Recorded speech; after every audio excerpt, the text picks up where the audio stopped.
everybody, you saw that title. Now let's get right into making this beef goulash. So here we have 1 pound of 80/20 ground beef, and to that I'm just going to be adding some seasonings. I have onion powder, garlic powder, a little salt, pepper, and some paprika. So let me just go ahead and give that a mix. And what I'm going to do is just get it directly into our beef. Try to mix it up here.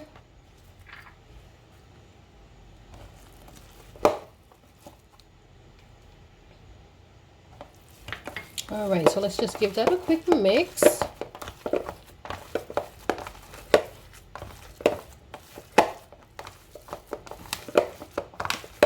All right, so that is mixed enough.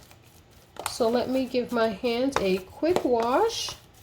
All right, so now that we got our hands washed, let's go right into getting this in our pot. Let's mosey on over to our pot. And in the pot, I've already put a tablespoon of olive oil.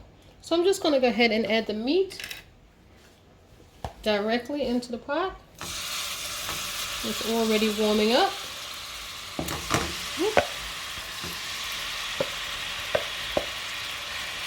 Alright, so I'm just going to cook this for about 2.5 minutes on either side, just to get it a little bit brown before we move on to our next steps. Okay everybody, our beef has been cooking for 3 minutes on each side, and this is what we're looking like. What I'm going to do at this point is I'm going to pour off all this excess oil. Okay, so obviously having some oil is fine, but I think it was a little too much, so I decided to pour that excess off. And at this point I'm going to be adding a cup of onions and peppers, and these was previously frozen. You can use fresh, but I actually bought a bag of frozen sliced onions and peppers. So I'm just going to go ahead and cook those up for about a minute. Let's just stir them up, and at this point let's let this go for about a minute.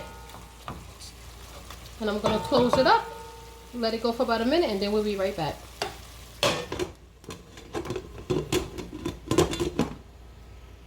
Okay everybody, it has been a minute. So at this point I'm going to be adding a 15-ounce can of diced tomatoes.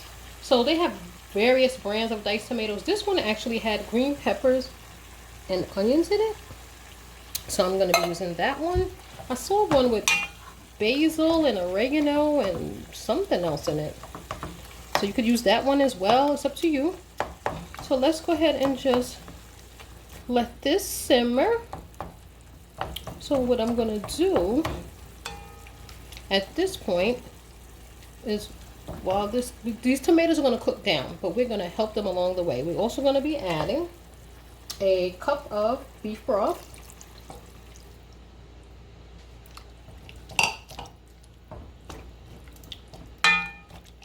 right, and also some tomato sauce. So here you can use pasta sauce or tomato sauce. I think traditional recipe for goulash calls for tomato sauce. I think the pasta sauce has a lot more flavor, so I'm going to be using pasta sauce. And this is 3/4 cup of pasta sauce. Then we're going to add a tablespoon of Worcestershire, however you pronounce it, the W sauce. Just 1 tablespoon.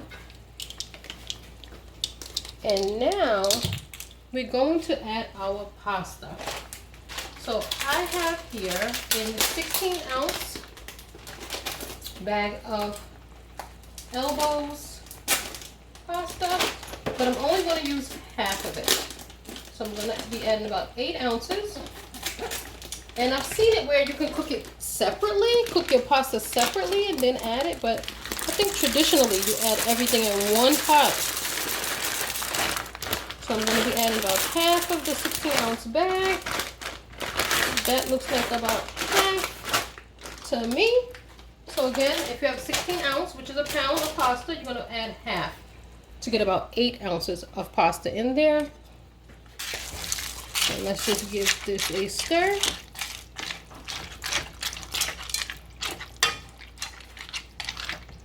Okay, and lastly, we're going to be adding about a cup of water. Add half first. Let this cook down, and then add the other half as I need it because I don't want to over water my pot. It's supposed to be a cup. It should work, but let's see. So what I'm going to do now, because remember now our pasta is raw and needs to cook.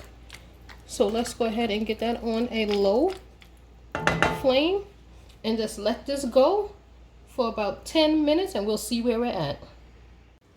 Okay, we are back. Our pot has been simmering for 15 minutes. One thing I did forget to mention is that you really want to be stirring this throughout. You see, I didn't stir it now. It's starting to stick a little bit, but yeah, you want to be stirring this throughout the process occasionally so it doesn't stick, right? And just to make sure that everything is getting mixed up in there together, that your pasta is cooking nicely. You have to stir. Alrighty, so this is 15 minutes. So let me just taste this pasta and see if it's still hard, al dente, or it's ready to go. I think it should be pretty much ready to go. It's been 15 minutes, so let me just try one of these pasta grains here. It's funny, I think if you touch the ones on the top, they're still, you know, a little bit hard compared to if you get ones that were on the bottom. And you can even tell by the size, the ones on the top still look like they're a little bit smaller, which means they haven't expanded as much. So here we have 2 grains. Let me just try it.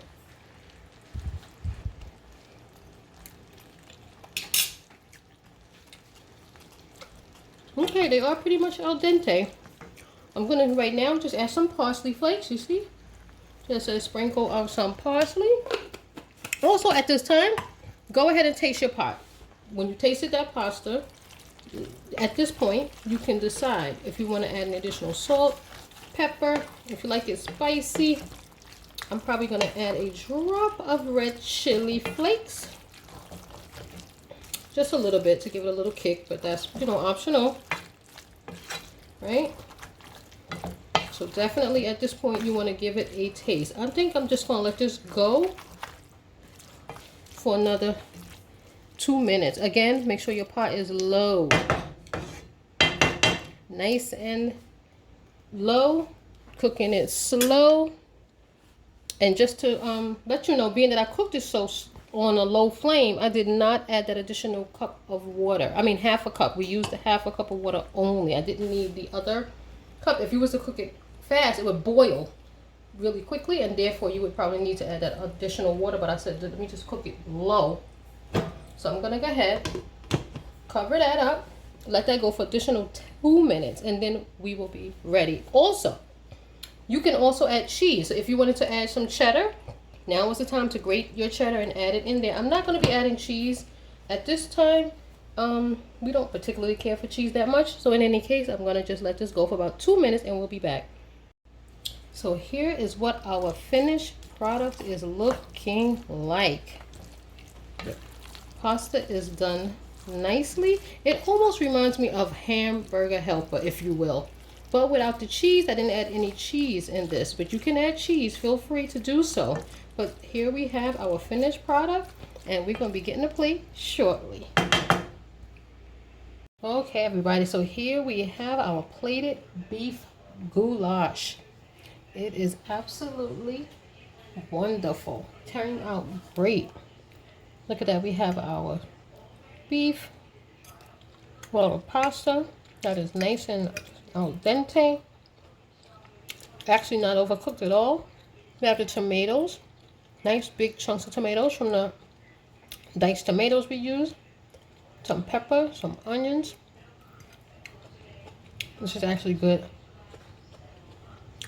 So funny. Initially I thought of it tasting more like just regular pasta, like spaghetti and meatballs or spaghetti and meat sauce. There is a difference. For one, you're cooking the pasta in with the meat. So you're getting more of a thickness to the sauce, if you will. I guess because of the starch that cooks out, it tastes absolutely great. So hopefully you enjoyed this video. will give it a thumbs up. Don't forget to subscribe. And hopefully you can make this dish and let me know what you think. And I will see you again next time. Thanks for watching.